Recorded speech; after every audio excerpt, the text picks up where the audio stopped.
Bismillahirrahmanirrahim. Alhamdulillahi Rabbil Arshil Azim. Wassalatu wassalamu ala Rasulihil Karim. Sayyidina wa maulana Muhammadir Ra'ufir Rahim. Wa ala alihi wa ashabihi alladhina badalu nufusahum amwalahum khalisan liwajhihil karim. Amma ba'du. Al-Mukarram, Ustaz Dr. Andes, Kiai Haji Soekardi yang saya muliakan, Ustaz Abdullah Wahid yang saya muliakan, para ustadz-ustadzah yang lain, para kiai, bunyai yang lain yang ikut bergabung dalam kajian online Asy-Syifa pagi hari ini yang saya muliakan, serta Bapak dan Ibu, para jamaah setia kajian online Asy-Syifa, semuanya saja yang hadir, yang saya muliakan. Alhamdulillahirabbil alamin. Mari kita senantiasa bersyukur kehadirat Allah Subhanahu wa taala atas nikmat rahmat, taufik hidayah, inayahnya yang telah diberikan kepada kita sekalian. Sehingga alhamdulillahirabbil alamin, pada kesempatan pagi hari ini kita dapat sama-sama bermuajahah melalui media HP dan laptop kita masing-masing, dan semoga apa yang sudah kita niatkan dengan ikhlas untuk ngaji pada pagi hari ini betul-betul menjadi salah satu amal ibadah kita yang diterima oleh Allah Subhanahu wa ta'ala. Dan semoga salawat beserta salam tetap tersampaikan kepada junjungan kita Rasulullah Muhammad sallallahu alaihi wasallam. Hadirin Bapak Ibu, saudara sekalian, para jamaah rahimakumullah, masih banyak sekian ayat maupun hadis dan bahkan asar para sahabat-sahabat Rasulullah sallallahu alaihi wasallam yang mengingatkan kepada kita agar betul-betul kita mampu menghindarkan diri dari perbuatan riya, ujub, sum'ah ketika kita sedang melaksanakan ibadah kepada Allah Subhanahu wa ta'ala. Sebuah hadis yang diriwayatkan oleh muttafaqun alaih, Imam Bukhari dan Imam Muslim, dari sahabat Abu Hurairah, Rasulullah Shallallahu Alaihi Wasallam, beliau bersabda, Inna fi dhillil arsy yawma la dhilla illa dhillu rajulan tasaddaqa biyaminihi fakana yukhfiha an shimali.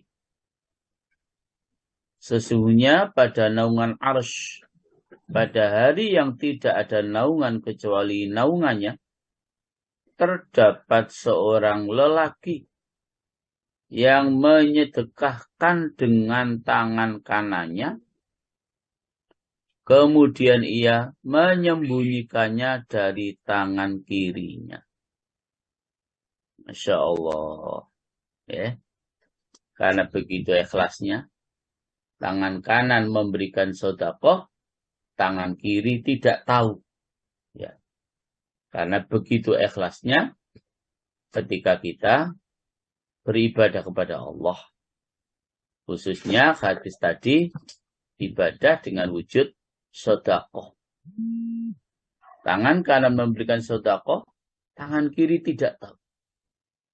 Itu yang menyebabkan nanti orang tersebut akan mendapatkan naungan Allah pada hari kiamat, di saat tidak ada naungan saat itu kecuali naungan Allah Subhanahu wa ta'ala. Bapak dan Ibu sekalian, memang ada penjelasan, tetapi hadisnya dilemahkan oleh Imam Al-Baihaqi dari Abu Darda. Ya. Demikian pula Ibnu Abi Dunya meriwayatkannya dari Aisyah dengan sanad yang lemah. Yang hadis dengan sanad yang lemah itu menjelaskan bahwa pahala amal perbuatan yang tersembunyi itu mengungguli keutamaannya di atas pahala amal perbuatan secara terang-terangan dengan selisih 70 kali lipat. Tapi sekali lagi ini hadisnya hadis lemah. Ini hadisnya hadis lemah. Sehingga yang terpenting bagi saya dengan panjenengan dalam segala hal amal dan ibadah yang akan kita lakukan para jemaah atau bahkan yang sedang kita lakukan para jemaah, itu memang yang terbaik adalah yang kita sembunyikan, yang kita rahasiakan. Tidak kita tampak-tampakkan bahwa saat itu kita sedang berpuasa, bahwa saat itu kita sedang ngaji, dan seterusnya. Tetap yang baik itu yang kita sembunyi. Dalam hal sedekah ini secara khusus, dan ayat ini sudah berkali-kali saya sampaikan, tetapi memang penting untuk diingatkan. Maka saya bacakan lagi firman Allah Subhanahu wa taala di dalam surat Al-Baqarah ayat 271. Bismillahirrahmanirrahim. In tubdus sadaqati fani'immahi wa in tukhfuha wa tu'tuha al-fuqara'a fahuwa khairul lakum wa yukaffiru 'ankum min sayyi'atikum wallahu bima ta'maluna khabir. Bu Indri 271. Ya Ustaz, siap. A'udzubillahi minasyaitonirrajim. Jika kamu menampakkan sedekah-sedekahmu, maka itu baik. Dan jika kamu menyembunyikannya dan memberikannya kepada orang-orang fakir, maka itu lebih baik bagimu. Dan Allah akan menghapus bagian kesalahan-kesalahanmu. Dan Allah Maha Teliti terhadap apa yang kamu kerjakan. Terima kasih Bu Indri. Kita sami-sami.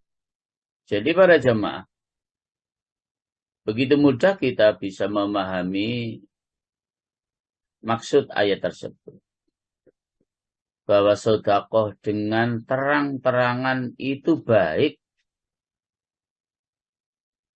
Tetapi ketika kita sedekah itu dengan sembunyi-sembunyi, bahasanya itu lebih baik.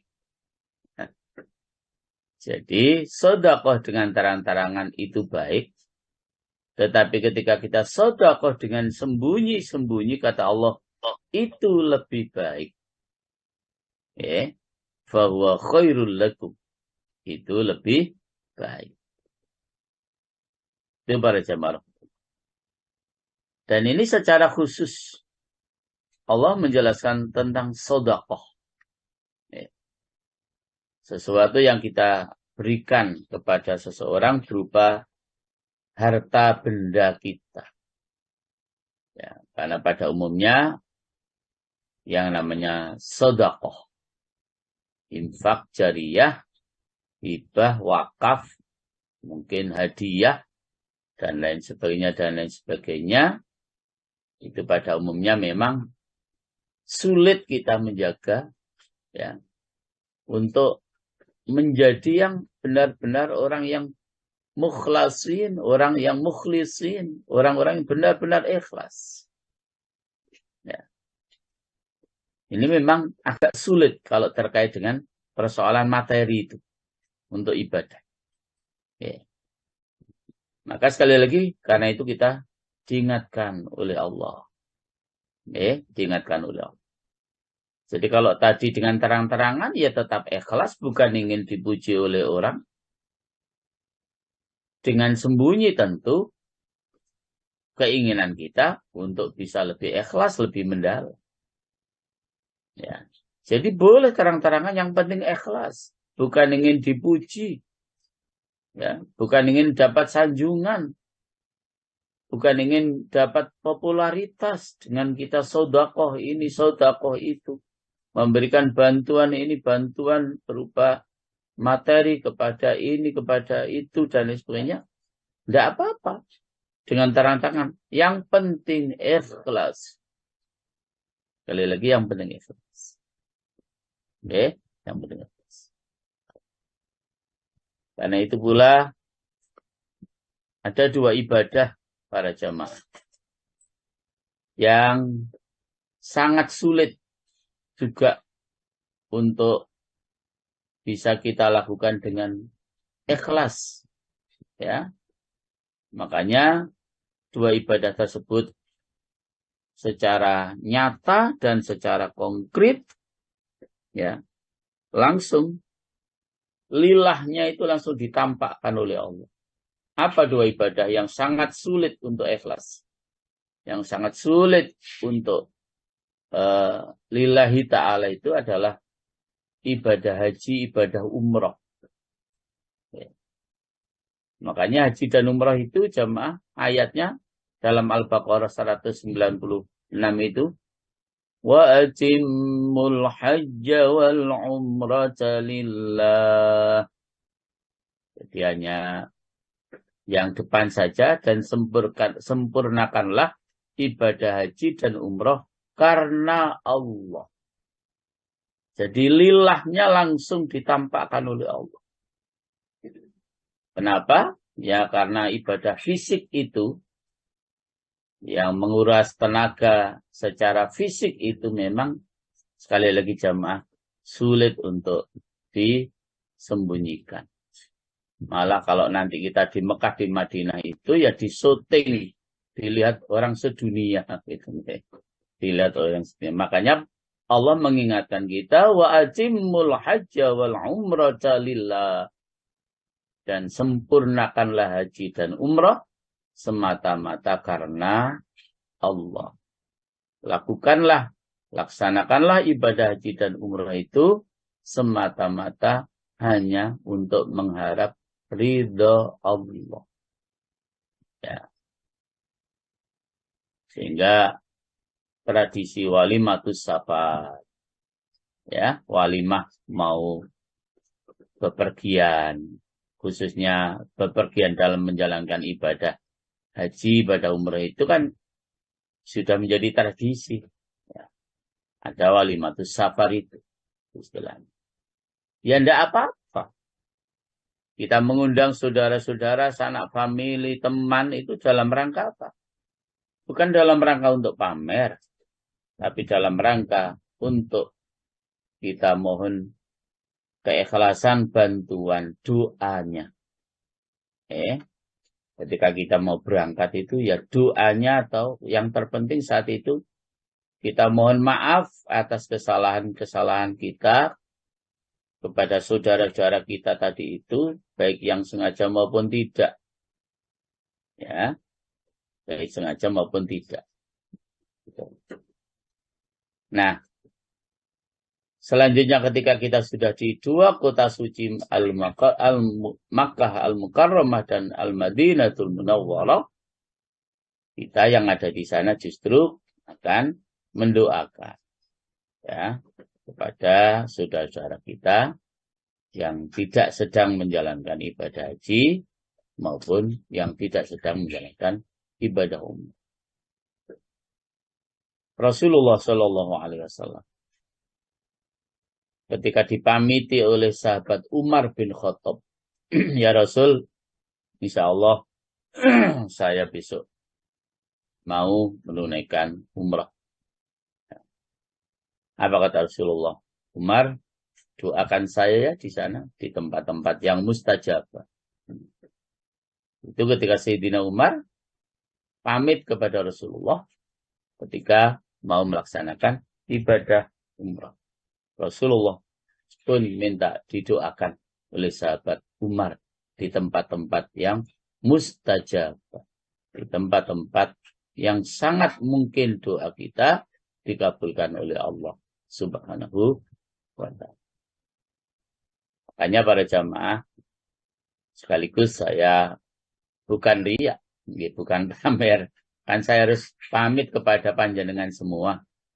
Walaupun saya sudah mendahului pamit kepada Ibu Hajah Nofida sebagai owner daripada kajian Asy-Syifa ini, dan juga saya terlebih dahulu sudah pamit kepada orang tua kita, kiai kita, guru kita, Ustadz Sukardi. Ya, itu yang mesti harus kita minta izin begitu. Nah, ini sekaligus saya sampaikan, saya juga mohon izin kepada Bapak Ibu sekalian. Insya Allah Jumat depan saya izin tidak bisa mengisi kajian, tetapi insya Allah Jumat depannya saya sudah bisa ngaji lagi. Karena saya insya Allah landing pesawat jam 20.15 menit, lalu mungkin bisa keluar dari bandara ya setengah 10 malam lah begitu. Itu hari Kamis malam ya. Insya Allah paginya kita sudah bisa ngaji untuk yang kajian umum pagi seperti hari. Mohon doanya dan mohon maaf lahir dan batin ketika ada hal yang kurang berkenan di hati Bapak Ibu para jamaah semuanya. Bapak Ibu rahimakumullah. Jadi kalaupun hadis yang saya sampaikan tadi itu dhaif atau lemah, tapi paling tidak menjadi penyemangat bagi kita. Bahwa memang menyembunyikan ibadah itu lebih baik para jamaah. Ya, dan memang tidak harus bahwa setiap kali kita melaksanakan ibadah itu lalu berharap akan pahala sekian. Itu tidak kita harapkan pun, asal kita ikhlas, secara otomatis pahala itu akan Allah berikan kepada kita. Secara otomatis pengampunan dosa juga akan Allah berikan kepada kita. Asal kita ikhlas, tidak riya, tidak ujub, tidak sum'ah. Ya, itu secara otomatis. Tetapi sekali lagi itu penyemangat, ya, penyemangat kita bahwa memang ibadah yang kita lakukan dengan secara sembunyi-sembunyi itu memang lebih baik daripada kita lakukan dengan secara terang-terang. Sehingga yang kapan hari sudah kita bahas, justru orang yang terbaik itu ketika datang di satu majelis tidak ada yang kenal. Ketika keluar dari majelis itu tidak ada orang yang mencari, ya karena tidak dibutuhkan. Itu orang yang terbaik. Itu orang yang terbaik, yang terikhlas di dalam melaksanakan ibadah kepada Allah Subhanahu wa ta'ala. Bapak Ibu rahimakumullah, Rasulullah sallallahu alaihi wasallam juga beliau bersabda, Innal mar'i yunadi alaihi yaumal qiyamah, ya fajir, ya ghadir, ya mara'iyah, ya mara'i, dhalla amaluka wa habita ajruka, idhab fakhud ajraka mimman kunta ta'malulah. Sesungguhnya orang yang berbuat riya kelak di hari kiamat akan dipanggil oleh Allah dengan panggilan, wahai orang yang berbuat jahat, ya fajir. Wahai orang yang berkhianat, ya ghadir. Ya. Wahai orang yang berbuat riya, ya mara'i, itu. Amal perbuatanmu itu sesat dan hapuslah pahalamu. Pergilah, kemudian ambillah pahalamu dari orang yang kamu berbuat sesuatu karena orang itu. Masya Allah. Panggilannya jelek sekali. Ya, nanti di hari kiamat Allah memanggil kita dengan, Wahai orang-orang yang berbuat jahat, wahai orang yang berkhianat, wahai orang yang berbuat riya. Ya, bahwa amal perbuatanmu itu sesat dan hapuslah pahalamu. Pergilah, kemudian ambillah pahalamu dari orang yang kamu berbuat sesuatu karena orang itu. Jadi kita disuruh pergi menemui orang yang saat kita ibadah itu karena orang itu. Mintalah pahala kepada orang itu. Tentu para jamaah sesuatu yang mustahil ya akan dapat kita lakukan. Mana mungkin ada seorang manusia yang bisa memberikan pahala? Enggak ada. Ya, tidak ada para jamaah. Pahala itu datang dari Allah. Pengampunan datang dari Allah. Rahmat datang dari Allah Subhanahu wa ta'ala.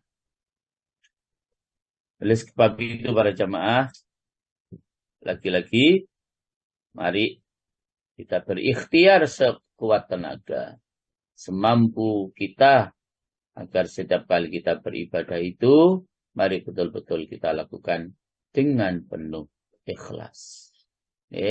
Dengan penuh ikhlas. Shaddad bin Aus berkata, aku melihat Nabi SAW sedang menangis.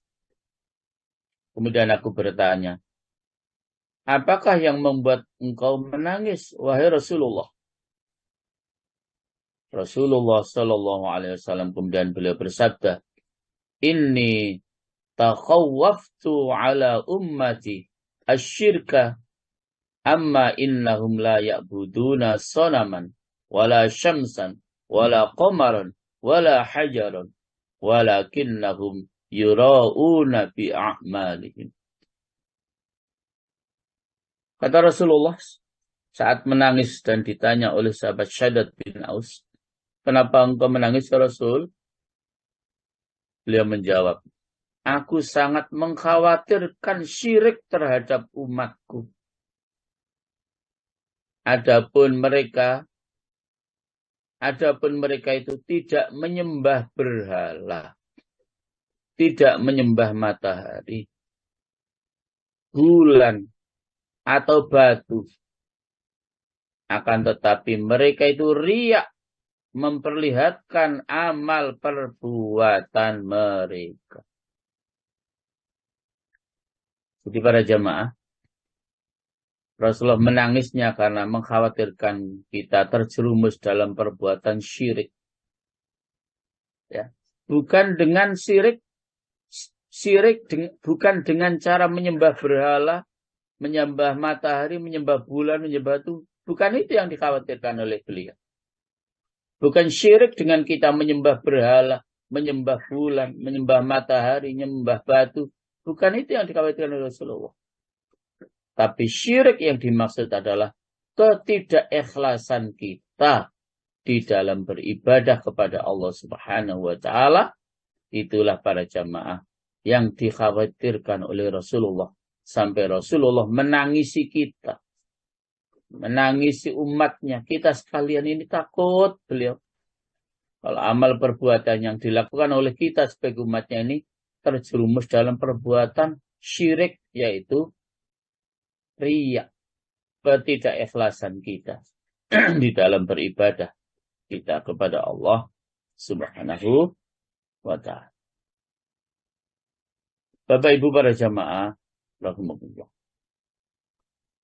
Maka dalam sabdanya yang berikutnya, lama khalaqallahu al-arda matat bi ahliha fa khalaqal jibal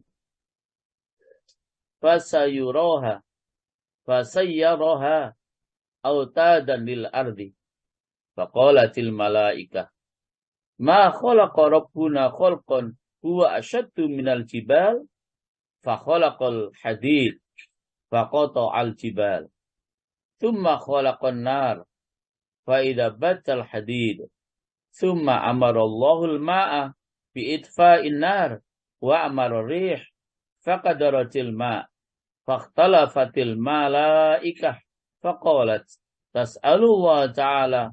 Qalu ya Rabbi ma ashadda ma khalaqta min khalqika. Qala Allah ta'ala lam akhluq khalqan huwa ashaddu alayya min qalbi bani Adam. Khina yatasaddaqa bisadaqatin biyaminihi fayukhfiha an shimalihi fahada ashaddu khalqan khalaq. Ketika Allah Subhanahu wa ta'ala menciptakan bumi, maka bumi itu tergoncang dengan penghuninya. Kemudian Allah menciptakan gunung-gunung dan dijadikan pasak bagi bumi. Kemudian malaikat berkata, Tuhan kami tidak menciptakan makhluk yang lebih kuat daripada gunung-gunung. Kemudian Allah menciptakan besi. Maka besi itu memotong gunung-gunung itu. Kemudian Allah menciptakan api. Maka api itu melemahkan besi itu. Kemudian Allah menyuruh air untuk memadamkan api.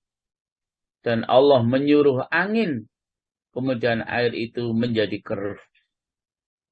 Lalu para malaikat itu berbeda pendapat dan berkata, kami bertanya kepada Allah Ta'ala.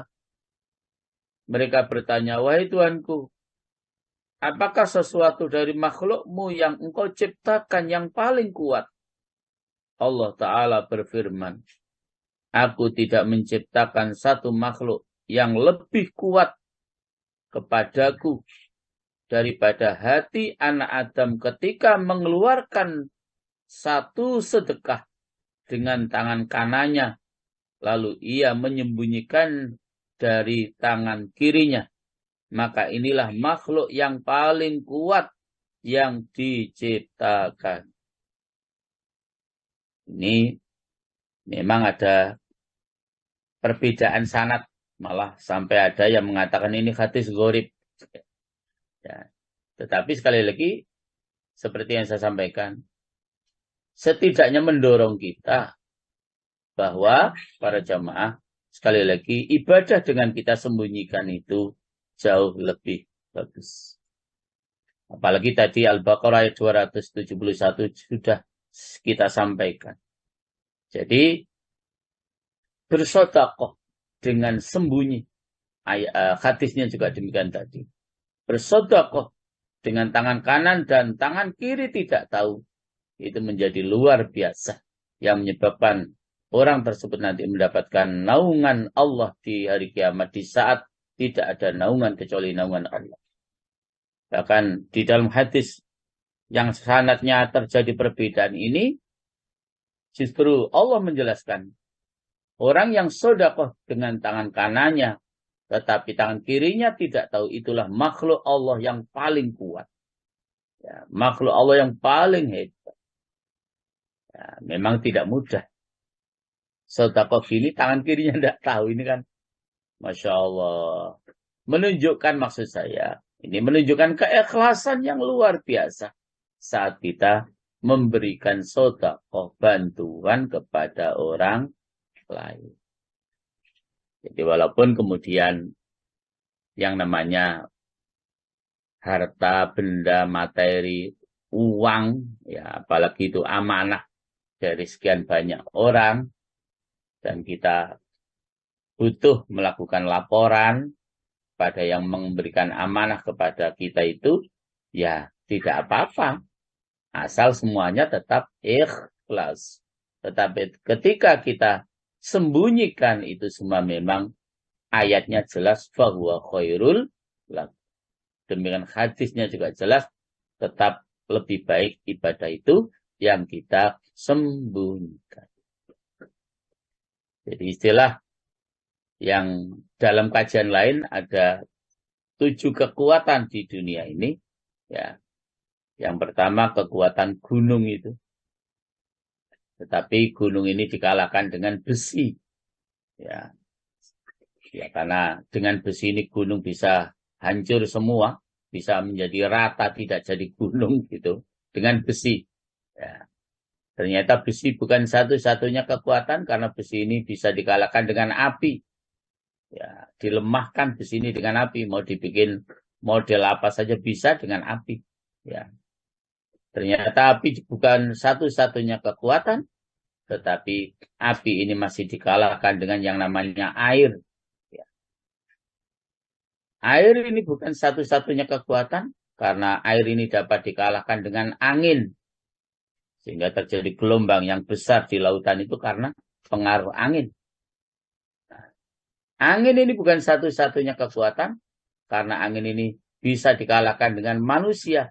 Sehingga bikin kincir angin dan lain sebagainya. Ya. Manusia bukan satu-satunya kekuatan, karena manusia itu bisa dikalahkan dengan mabuk.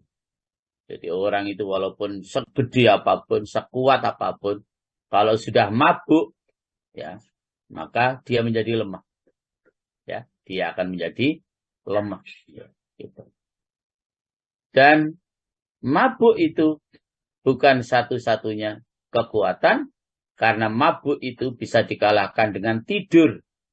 Jadi kalau udah mabuk, walaupun seperti apapun mabuknya akan berhenti ketika dia tidur.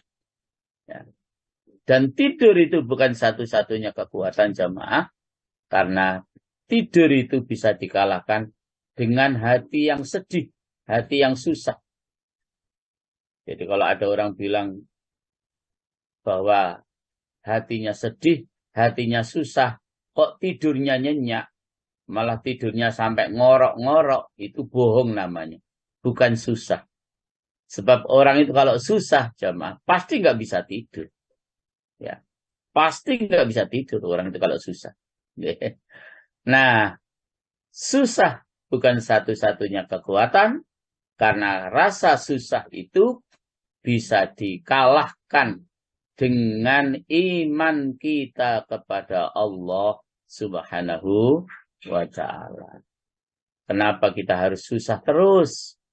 Karena apapun yang terjadi pada diri kita ini adalah semuanya atas kehendak Allah, atas takdir Allah, atas kemauan Allah Subhanahu wa Ta'ala. Kalau sudah kita kembalikan kepada iman, maka tidak ada lagi rasa susah dalam hidup, karena apapun yang Allah takdirkan buat diri kita, pasti ada hikmah di balik itu semuanya. Pasti ada hikmah di balik peristiwa yang terjadi pada diri kita. Maka kita sandarkan segala sesuatunya, kebutuhan hidup kita, apapun yang menjadi hajat hidup kita, kepada Allah Subhanahu wa Ta'ala. Kalau sandaran kita langsung Allah, maka jamaah rahmatullah, tidak perlu dalam hidup ini kita susah, tidak perlu dalam hidup ini kita gundah gulana, karena sekali lagi ada Allah yang maha segala-galanya, yang bisa memberikan bantuan, yang bisa memberikan pertolongan, yang bisa memberikan kekuatan, yang bisa memberikan segala sesuatu yang menjadi kebutuhan dan hajat hidup kita, semuanya bisa dipenuhi oleh Allah Subhanahu wa Ta'ala. Nah, Bapak Ibu rahmatullah, oleh sebab itu para jamaah rahmatullah, kalau kita sampai kepada asar para sahabat, Masya Allah, demikian sangat banyak juga apa-apa yang disampaikan oleh para sahabat untuk mengingatkan kita, para jamaah, ya, untuk mengingatkan kita. Ya. Di antaranya apa? Diriwayatkan bahwa sesungguhnya Umar bin Khattab, semoga Allah meridhoinya, ketika melihat seorang lelaki menundukkan lehernya, menundukkan lehernya, ya otomatis sama kepalanya katut, menunduk gini. Ya. Maka kemudian Umar berkata, wahai orang yang memiliki leher, angkatlah lehermu. Khusyuk itu bukanlah dalam leher. Sesungguhnya khusyuk itu adalah dalam hati. Insya Allah. Jadi bukan kalau ada orang merunduk ini itu, mesti orang khusyuk, mesti orang ikhlas. Belum tentu. Nah, karena khusyuk itu dalam hati. Bukan dalam kepala, bukan dalam leher. Maka Umar tidak suka seperti itu. Ya. Sehingga ada dalam bahasa lain tentang khusyuk itu istilahnya khusyuk munafik. Ya. Khusyuk yang berpura-pura. Masya Allah. Naudzubillah min dzalik. Khusyuk munafik itu khusyuk yang berpura-pura. Secara fisik sepertinya kita merunduk, menunduk, tapi hatinya tetap tidak ikhlas. Itu namanya khusyuk munafik. Khusyuk yang berpura-pura. Abu Umamah Al-Bahili melihat seorang lelaki dalam masjid menangis dalam sujudnya. Jadi melihat orang laki-laki ketika dalam masjid, dalam kondisi sujud itu menangis. Maka Abu Umamah berkata, engkau, jikalau demikian dalam rumahmu? Maksudnya, apakah kamu kalau sujud di dalam rumahmu juga engkau menangis? Seperti saat ini engkau sujud dalam kondisi menangis karena di masjid. Sehingga bisa dilihat oleh banyak orang. Kalau sujud yang kamu lakukan menangis saat hanya di masjid dan di rumah tidak pernah sujud sampai menangis, itulah khusyuk berpura-pura. Itulah riya. Ya, itulah riya. Ya, begitu para jamaah. Makanya jamaah juga monggo diusahakan. Jangan ketika qobliyah dan ba'diyah itu ketika jamaah di rumah saja. Ketika satu saat kita tidak bisa berjamaah karena sesuatu, tetap qobliyah kita lakukan, ba'diyah kita lakukan. Bukan hanya qobliyah dan ba'diyah ketika jamaah di masjid saja. Ya. Itu menunjukkan kekurangan keikhlasan kita. Kurangnya keikhlasan kita. Bahkan menunjukkan kalau di sana kok kita qobliyah ba'diyah, berarti sedikit ada rasa riya. Mergo isih akeh koncone akeh jamaah liyane. Hati-hati para jamaah. Ali bin Abi Thalib. Semoga Allah memuliakan wajahnya. Jadi Ali bin Abi Thalib itu terkenal dengan lakop atau sebutan karramallahu wajhah. Ya, semoga Allah memuliakan wajahnya. Ya.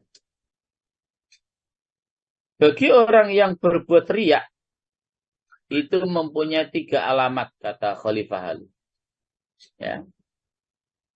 Jadi bagi orang berbuat riya itu mempunyai 3 alamat.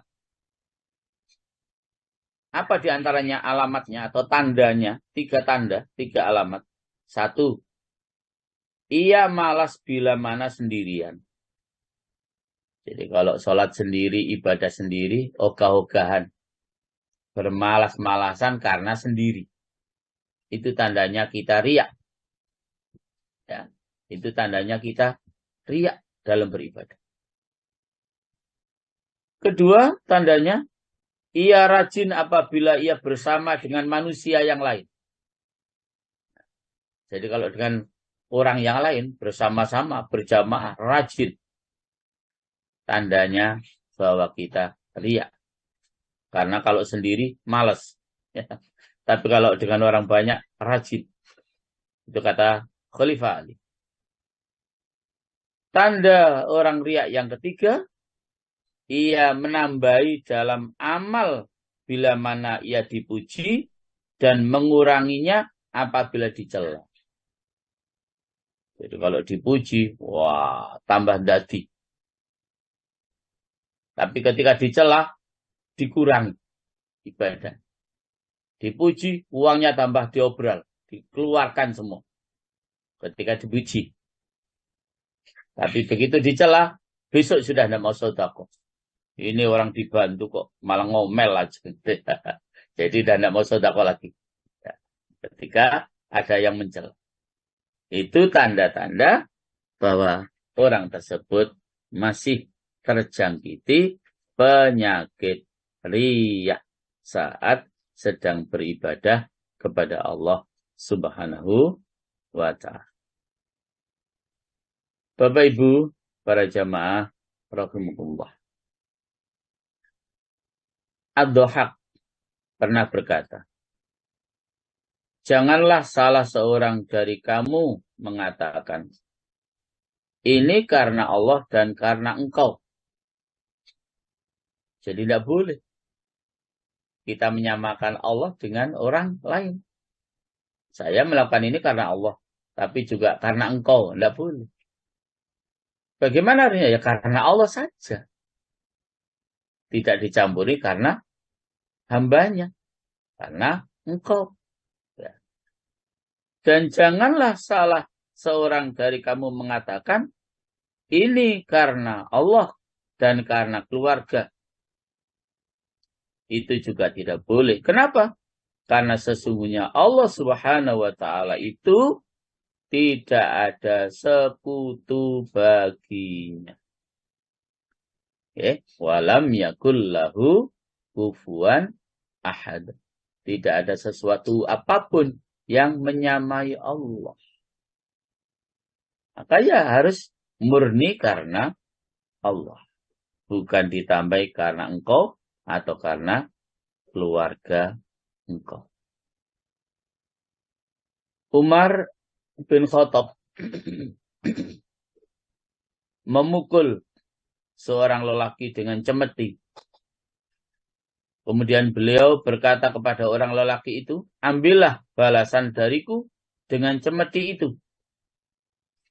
Kemudian lelaki itu menjawab, tidak. Aku tinggalkan cemeti itu karena Allah dan karena engkau. Nah, jadi karena Allah dan karena engkau. Maka Umar berkata kepada lelaki itu, apa yang engkau tinggalkan karena aku, lalu aku mengetahuinya, atau engkau tinggalkan itu karena Allah sendirian? Jawab lelaki itu, aku tinggalkan itu karena Allah saja. Maka Umar berkata, betul bila demikian. Jadi mencambuk orang laki-laki, terus Umar menaruh cemetinya agar orang laki-laki tadi itu membalas mencambuk Umar, tapi orang laki-laki itu tidak maunya yang pertama karena Allah, yang kedua karena Umar itu sendiri mungkin sungkan ya, sebagai sahabat besar gitu, masa mau dipukul, ya masa mau dibalas dicambuk. Ketika justru orang itu mengatakan karena Allah dan karena engkau, Umar mengatakan itu tidak benar. Yang benar engkau tinggalkan aku dengan tidak kamu pukul dengan cemeti itu karena Allah, itulah yang benar. Bapak Ibu rahmatullah. Karena itu pula para jamaah rahmatullah, kalau kita kemudian mengungkap ya, semua penjelasan-penjelasan yang terkait dengan riya ini, Masya Allah, memang sangat banyak. Ya, memang sangat banyak. Ya. Jadi, sahabat Qatadah juga pernah berkata, apabila seorang hamba itu berbuat riya, niscaya Allah berfirman, lihatlah oleh kamu kepada hambaku, ia mentertawakan denganku. Masya Allah. Jadi jamaah, kalau kita ini berbuat riya saat ibadah, seakan-akan kita mentertawakan Allah. Na'udzubillah min dzalik. Ya, mentertawakan Allah itu kan meremehkan Allah. Ya, Masya Allah. Na'udzubillah min dzalik. Nah, demikian pula Malik bin Dinar berkata, orang yang ahli membaca Al-Quran itu ada tiga kelompok, tiga jenis. Jadi orang yang ahli membaca Al-Quran itu ada tiga kelompok, tiga jenis. Yaitu orang yang ahli membaca Al-Quran karena Allah yang Maha Pengasih. Itu yang pertama. Kemudian orang yang ahli membaca karena dunia dan orang yang ahli membaca karena para raja. Sesungguhnya Muhammad bin Wasi' termasuk orang yang ahli membaca karena Allah yang Maha Pengasih. Nah, Bapak Ibu, maka ini juga mengingatkan kita. Harusnya saat kita sedang membaca Al-Quran, betul-betul kita niatkan semata-mata karena Allah yang Maha Pengasih. Jangan membaca Al-Quran karena dunia. Jangan membaca Al-Quran karena di hadapan para raja, para pejabat. Itu semua adalah perbuatan riya. Tetapi yang pertama, yang karena Allah, itulah yang diperintah. Walaupun ada hadis sahih jamaah. Inna ahaqqa ma'hadtum alaihi ajran kitab Allah. Sesungguhnya orang yang paling berhak menerima upah adalah orang-orang yang mengajarkan kitab Allah. Al-Quranul Karim. Ya. Jadi kalau mengajarkan kitab Allah itu boleh para jamaah kita memberikan upah. Karena memang orang yang mengajarkan kitab Allah itu betul-betul menjadi pemeran utama dalam menjaga kemurnian agama Islam ini. Ya, dalam menjaga syariat agama Islam ini. Agama Islam ini adalah karena orang-orang yang peduli di dalam mengajarkan Al-Quranul Karim. Bapak Ibu rahimahullah, karena itu pula saya ingin ingatkan kepada kita sekalian ya, tentang keikhlasan kita di dalam beribadah kepada Allah Subhanahu wa Ta'ala. Ya, di keikhlasan kita di dalam beribadah kepada Allah Subhanahu wa Ta'ala. Bapak Ibu para jamaah, jadi pentingnya kita ikhlas di dalam beribadah kepada Allah Subhanahu wa Ta'ala. Karena para jamaah tentu tidak ada yang kemudian meragukan akan perintah ikhlas di dalam beribadah. Baik melalui ayat-ayat Al-Quran maupun juga hadis-hadis Rasulullah Muhammad Sallallahu Alaihi Wasallam. Maka Bapak Ibu penting untuk saya ingatkan, ada noda-noda yang menggerogoti keikhlasan kita dalam beribadah kepada Allah Subhanahu wa Ta'ala. Atau bahasa yang lain, saya selalu mengingatkan dengan bahasa hal-hal yang menggerogoti keikhlasan kita di dalam beribadah kepada Allah Subhanahu wa Ta'ala. Apa di antaranya para jamaah? Di antaranya hal-hal yang dapat menggerogoti keikhlasan kita dalam beribadah kepada Allah Subhanahu wa Ta'ala adalah karena kita kagum terhadap ibadah yang kita lakukan. Jadi kagum terhadap ibadah yang dilakukan itu dapat menggerogoti keikhlasan kita ya di dalam kita beribadah kepada Allah Subhanahu wa Ta'ala. Kenapa kagum terhadap ibadah yang dilakukan kok dapat menggerogoti keikhlasan kita di dalam beribadah kepada Allah Ta'ala? Monggo dibaca surat As-Saffat. Di surat yang ke-37. Ya, ayatnya yang ke-96. Ya. Jadi surat As-Saffat ayat yang ke-96 itu Allah dawuh, wallahu khalaqakum wa ma ta'malun. Bu Indri. Ya Ustaz, siap. Padahal Allah lah yang menciptakan kamu dan apa yang kamu perbuat itu. Begitu jelas para jamaah. Allah yang menciptakan kita, Allah pula yang menciptakan apapun yang kita lakukan. Jadi kita bisa beribadah itu karena kehendak Allah. Ya, bukan karena karepe awak dewe.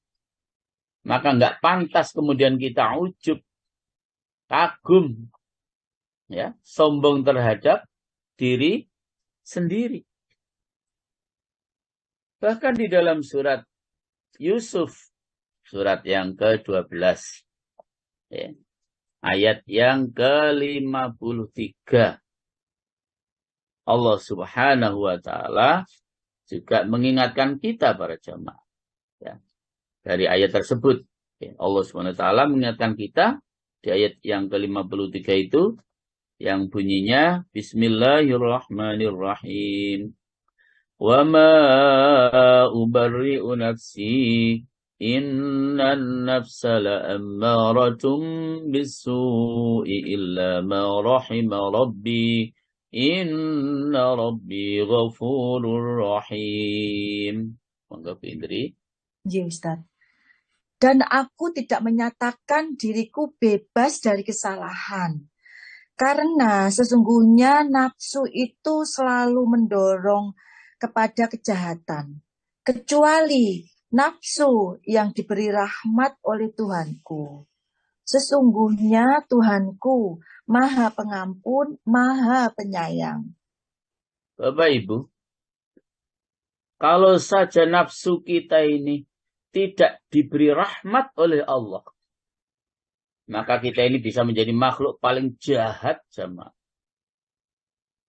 Hanya karena nafsu kita ini dirahmati oleh Allah, maka menjadilah kita orang baik. Maka menjadilah kita bisa melakukan ibadah. Itu karena rahmat Allah. Karena nafsu kita mendapatkan rahmat Allah. Aslinya nafsu kita itu semua jemaah. La ammaratum bisu. Selalu mengajak kepada kita untuk berbuat kejahatan. Karena itu aslinya. Maka karena itulah kemudian illa ma rahima rabbi. Kecuali nafsu yang mendapatkan rahmat dari Tuhan. Yang kemudian menyebabkan nafsu kita menjadi baik. Dengan nafsu kita menjadi baik itulah kemudian kita bisa beribadah kepada Allah. Kalau nafsu kita sedang jahat, tidak mungkin para jamaah kita beribadah kepada Allah. Justru kejahatan itu yang terus kita akan lakukan. Bahkan di dalam surat An-Nur, surat 24. Ayat yang ke-21. Ya. Allah Subhanahu wa Ta'ala mengingatkan kita. Ya ayyuhalladzina amanu la tattabi'u khutuwatis syaitan. وَمَنْ يَتَّبِعْ خُطُوَاتِ الشَّيْطَانِ فَإِنَّهُ يَأْمُرُ بِالْفَحْشَاءِ وَالْمُنكَرِ وَلَوْلَا فَضْلُ اللَّهِ عَلَيْكُمْ وَرَحْمَتُهُ مَا زَكَى مِنْكُمْ مِنْ أَحَدٍ أَبَدًا ما زكى منكم من أحد أبدا ولكن الله يزكي من يشاء والله سميع عليم.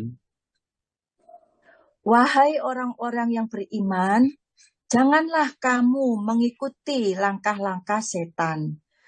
Barang siapa mengikuti langkah-langkah setan, maka sesungguhnya dia setan menyuruh mengerjakan perbuatan yang keji dan mungkar. Kalau bukan karena karunia Allah dan rahmatnya kepadamu, niscaya tidak seorang pun di antara kamu bersih dari perbuatan keji dan mungkar itu selama-lamanya.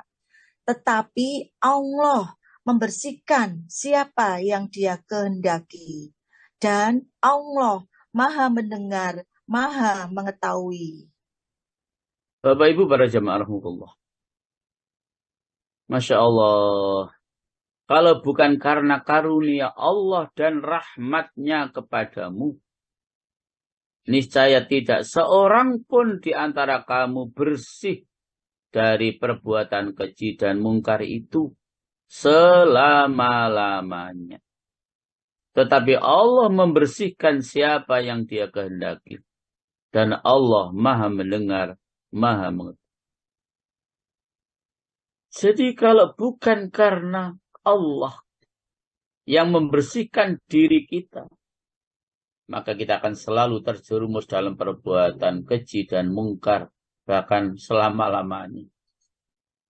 Hanya Allah yang mensucikan diri kita. Ya, dengan cara Allah mengizinkan dan menuntun serta menolong kita dengan kita melaksanakan ibadah kepada. Sehingga intinya kenapa kita tidak boleh ujub, tidak boleh merasa bangga dengan ibadah yang kita lakukan.